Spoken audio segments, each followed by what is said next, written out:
हासिल की। सर्वप्रथम मैं इन बच्चों को बधाई देता हूं और ईश्वर से प्रार्थना करता हूं उनके उज्जवल भविष्य के लिए ये अपने कामयाब हों, अपने देश का, अपने समाज का और अपने माता पिता का नाम रोशन करें, आगे बढ़ें, ऐसी अपेक्षा हम उनसे करते हैं।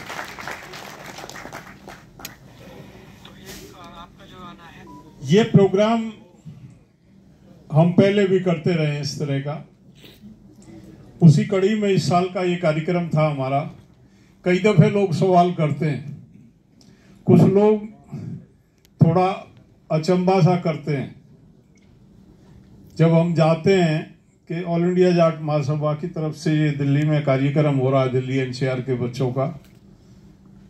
तो कुछ ये करते हैं कि ये जाट महासभा वाले कर रहे हैं, तो इसमें हमारा मतलब जाति का थोड़ा अटपटा सा महसूस करते हैं। हमारा क्या मतलब है? जाति है समाज में,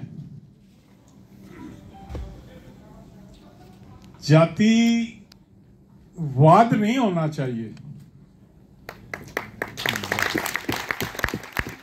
जाति होना कोई बुरी बात नहीं है, अगर कोई कंफर्टेबल रहता है अपने कबीले में तो कोई दिक्कत नहीं है, लेकिन किसी भी जाति में वाद नहीं होना चाहिए। और आज के परिवेश में अगर हम देखें तो वाद पनप रहा, और हम उन भाइयों को कहते हैं कि हम एक देश के, हम इस भारत के, तमाम इस भारत के नागरिक पहले हैं, उसके बाद हमारी जातियां शुरू होती हैं। इस देश और इस समाज के प्रति हमारा दायित्व है, और सब मिलके मुट्ठी बनती है, और मुट्ठी बन के मुक्का बनता है, और मुक्का बन के ही हम किसी को जवाब दे सकते हैं। अगर बिखरा रहेगा समाज तो कोई भी तोड़ देगा हमको, और ये हुआ हमारे साथ। हम इतिहास से सबक नहीं ले रहे हैं, हमने बहुत भोगा। ईस्ट इंडिया कंपनी 3000 लोग लेके आई थी, 3000 सिपाहियों के माध्यम से उन्होंने मीर जाफर को पकड़ के इस देश में अपने कदम बढ़ा दिए थे बंगाल से, क्योंकि समाज की मुट्ठी नहीं थी, समाज में बिखराव था। और आज हम शिक्षित समाज 21वीं सदी में हैं। अगर आज भी हम उन 17वीं शताब्दी की गलतियों को दोहराएंगे तो कैसे इस देश को लेके आगे बढ़ेंगे। तो ऑल इंडिया जाट महासभा इस कॉन्सेप्ट को लेके काम करती है कि हमको सबको जोड़ना, सबको इकट्ठा रहना। ये जिस परीक्षा में इन बच्चों ने सफलता हासिल की, ये किसी जाति के लिए काम नहीं करेंगे, ये उस भारत के संविधान की रक्षा के लिए, भारत के तमाम नागरिकों की उन्नति के लिए। अलग अलग क्षेत्र में इनको अलग अलग डिपार्टमेंट मिलेंगे, जाएंगे, और आप अपने डिपार्टमेंट में जाके अपनी योग्यता के माध्यम से समाज के उत्थान का कार्य करना इनका दायित्व होगा। अगर संकीर्णता का बीज हम पहले ही बो देंगे तो क्या फिर अपेक्षा रखेंगे हम अपने नौजवान से, अपनी पीढ़ियों से।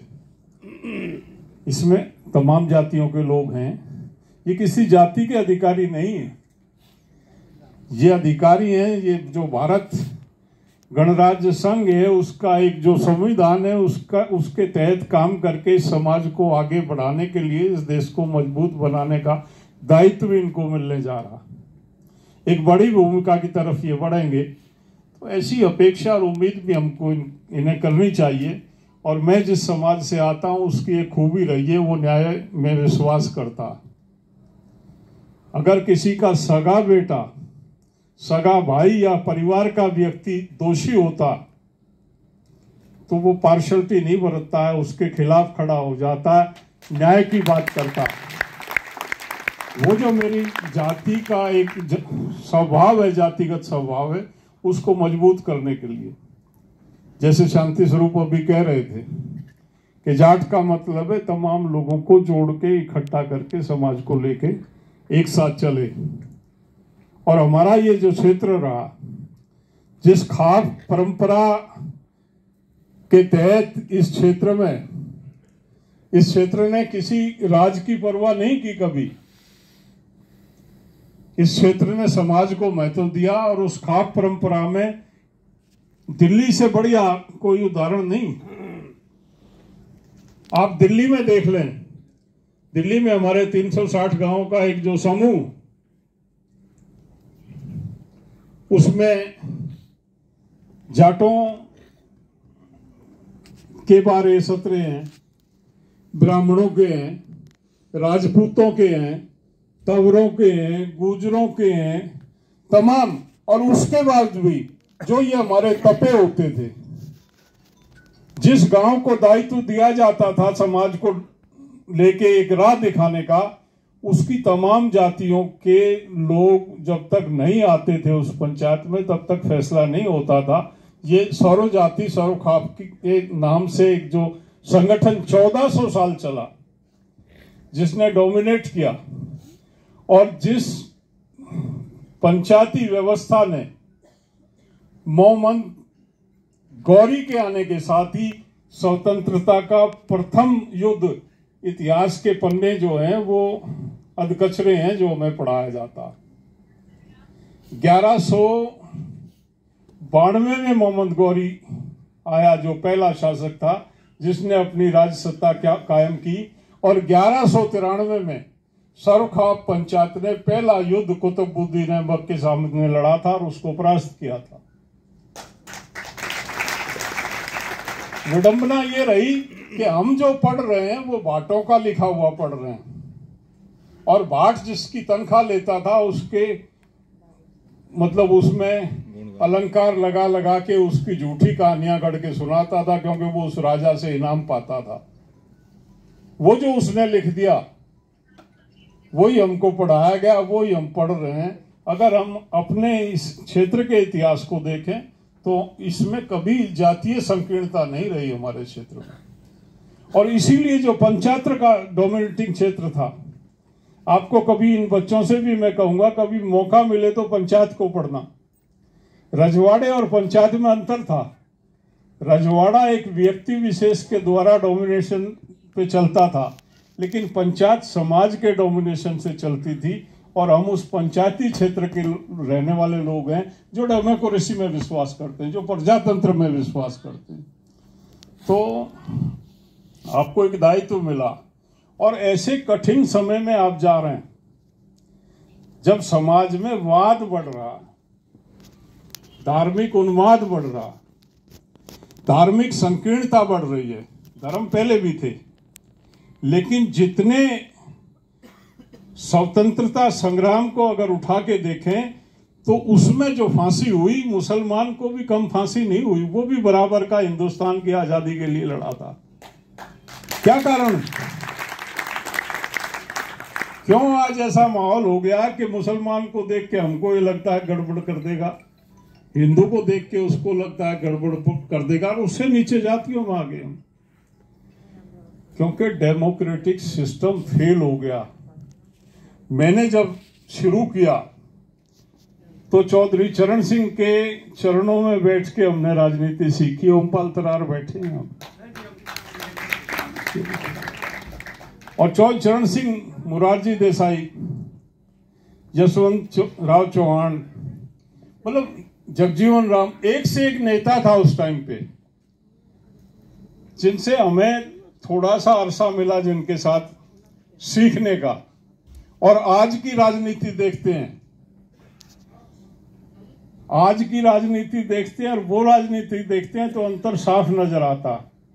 एक सोशल एक्टिविस्ट को जो है वो नेता स्वीकार किया जाता था, उसका देखा जाता था कि इसका समाज के प्रति समर्पण क्या है और किस तरह से ये आदमी, इसका आचरण क्या। और हम तो उस व्यक्ति के सानिध्य में हमने राजनीति की शुरुआत की, जो मंच से ये कहता था कि मैं भगवान नहीं हूं, मैं गलत व्यक्ति का चुनाव हो सकता है मेरे हाथों से, मैंने इस व्यक्ति को टिकट दिया, मैं इसके लिए वोट मांगने आया हूं, लेकिन गलती मुझसे भी हो सकती है। अगर ये चरित्रवान ना हो, ये बेईमान नहीं, अगर ये बेईमान हो तो इसको वोट मत देना। वो थे चौधरी चरण सिंह, जिनके सानिध्य में हमने सीखा। कोई राजनेता इस बात को आज कह सकता है क्या? क्योंकि जितने भी कैंडिडेटों को टिकट दिया जाता है वो उसका पहली क्वालिफिकेशन आज हो गई है कि बेईमान होना चाहिए उसको, वो टिकट के लिए पैसे दे सके। टिकट बेचने लगी पॉलिटिकल पार्टियां, तो आपका काम करना बड़ा कठिन है। आज से 20-30 साल पहले जो सिस्टम था उसमें नेता होते थे जिनका कोई चरित्र होता था। आज तो उठाई गिरे जेब कतरे जो लोग हैं वो संसद में घुसे हुए हैं। एक ब्यूरोक्रेट का काम आज बड़ा मतलब कठिन, एक अनटैलेंटेड एक क्रिमिनल के साथ काम करना, जो जानता नहीं कि पॉलिसी क्या होती है, समाज क्या होता है, जिसका मुख्य उद्देश्य ये है कि डाका कैसे लगेगा, लूटा कैसे जाए इस देश को। आप उनके साथ काम करोगे, आपका दायित्व तो बहुत ही मतलब मैं रोज देखता हूं, मेरे पर्सनल एक्सपीरियंसेस है। मैंने पिछले 30-40 साल में इतने अनुभव लिए हैं, मैंने सिस्टम को उसको भी देखा, इसको भी देखा, और किस तरह से वो ओवर पावर करना चाहते हैं, किस तरह से डोमिनेट करने का प्रयास करते हैं, एक अधिकारी को किस तरह से वो काम करने से रोकते हैं, किस तरह से नाजायज काम करने का प्रयास। तो बड़ी हिम्मत और हौसले का काम और एक चुनौती को आप लेने जा रहे हैं भविष्य में। और मैं ये आशा करता हूं कि आप जिस पृष्ठभूमि से आए, जिस तरह से आप निकल के जा रहे हैं, एक फर्क आया। अभी आपने देखा होगा कई जो ऑफिसर, यंग ऑफिसर हैं, वो खड़े होने लगे हैं। एमएलए के गलत आदेश को मानने से उन्होंने इनकार किया। ऐसे बहुत ऑफिसर हैं, मैं सलाम करता हूं उनको। ऐसे बहुत अधिकारी हैं। तमाम अधिकारियों को यह होना पड़ेगा कि जो जायज है वो करेंगे, जो नाजायज है वो नहीं करेंगे, तब इन चोरों से मुक्ति मिलेगी। ना तो कब्जा तो हो गया, सिस्टम कलेप्स कर गया, टिकट दिए नहीं जाते हैं, सोशल एक्टिविस्ट को टिकट नहीं मिलता, टिकट बेचे जाते हैं, और खरीदार कौन होता है वो मुझे बताने की आवश्यकता नहीं है। तो बहुत बड़ी चुनौती ये। आप खुश हो रहे हैं कि आप बहुत बड़े अधिकारी बन गए, बहुत ही कांटों की राह पे चलोगे आप भविष्य में। बहुत ही मतलब नालायक और निकम्मे लोगों से आपका वास्ता पड़ने वाला है, जो आपराधिक प्रवृत्ति के लोग हैं। तो इस पे चलना, मैं आपको ईश्वर से प्रार्थना करूंगा आपको इतनी हिम्मत और शक्ति दे कि आप मजबूती के साथ उनका मुकाबला करके जो दायित्व आपको दिया है, समाज की जो अपेक्षाएं आपसे हैं, जो आशा और उम्मीद आपसे हैं, इन आशाओं पे आप खरे उतरेंगे। आपकी प्राथमिकता होगी जो आखिरी पंक्ति का व्यक्ति, जिसकी पहुंच सिस्टम तक नहीं है, आपकी नजर उस पे रहनी चाहिए, तो आप अपने दायित्व का सही तरीके से निर्वाह कर पाएंगे। ये मेरी आपसे पुणे में आपको बधाई देता हूं। आपके एक सफल इस जो नया जीवन आपका शुरू होगा उसकी ईश्वर से कामना करता हूं। आज आप तमाम लोग एक छोटे से संदेश पे आए, मैं आपको धन्यवाद देता हूं। आपने आके इन बच्चों का मनोबल बढ़ाया। मैं धन्यवाद देता हूं मेरी उस टीम का। ये जो नौजवान, जो दिल्ली की हमारी टीम, राजेंद्र डागर जी जिसके मुखिया, एक नौजवानों की टीम है जिन्होंने मेहनत करके, मैं संगठन में किसी में भी अपने नए साथियों को एक्सपोजर देता हूं, मेरा प्रयास रहता कि नई पीढ़ी ले। अगर हम अपने नए नौजवानों को किसी उसमें नहीं लेके आएंगे तो कोई भी जो समाज का कार्य करने वाली संस्था है वो एक स्टेज पे आके खत्म हो जाएगी। कोई भी किसी संस्था का, हमको किसी ने सिखाया था, मैं भी एक टीम तैयार कर रहा हूं जो राष्ट्रीय स्तर पे और दिल्ली के स्तर पे अपना काम करती है। इन्होंने जिस मेहनत से, लगन से इस सफल आयोजन को सरंजाम दिया, उसके लिए तमाम साथी, मैं सबके नाम लूंगा, किसी का रह जाएगा, टाइम लगेगा। ये दिल्ली की नौजवानों की टीम है, ये बधाई के पात्र हैं। बहुत ही मतलब ऐसा रहता। भाई समुद्र ने कहा, मैं जनेवा था पिछले महीने, MC-12 जनेवा में था, मिनिस्ट्रियल कॉन्फ्रेंस थी और 167 देश थे वहां पे। तो हम नेगेटिव पॉलिटिक्स नहीं करते, हम तो सोशल मूवमेंट के लोग हैं। हमारा ये नहीं है कि सत्ता पक्ष जो करेगा विपक्ष उसका विरोध करेगा। हमने कहा वहां कॉमर्स मिनिस्टर को, जहां जो फैसले होने जो करवाना चाह रहा, जो डेवलप्ड कंट्री जिस तरह के फैसले करवाना चाह रही हैं वो हमारे और हमारे जैसे देशों के हित में नहीं। आपको दबने की जरूरत नहीं है। आप बहिष्कार करके बाहर आ जाएं, हम आपके साथ हैं, देश आपके साथ है, देश आपको जो है इसमें शर्मिंदा आपको नहीं होना पड़ेगा।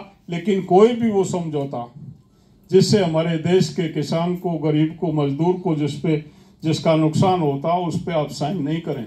हमने पॉजिटिव लेटर लिखा उसको, मंत्री को, वहां बैठ के मीटिंग के दौरान हम फॉलो कर रहे थे कि क्या चल रहा। वहां चला, एक फैसला हुआ।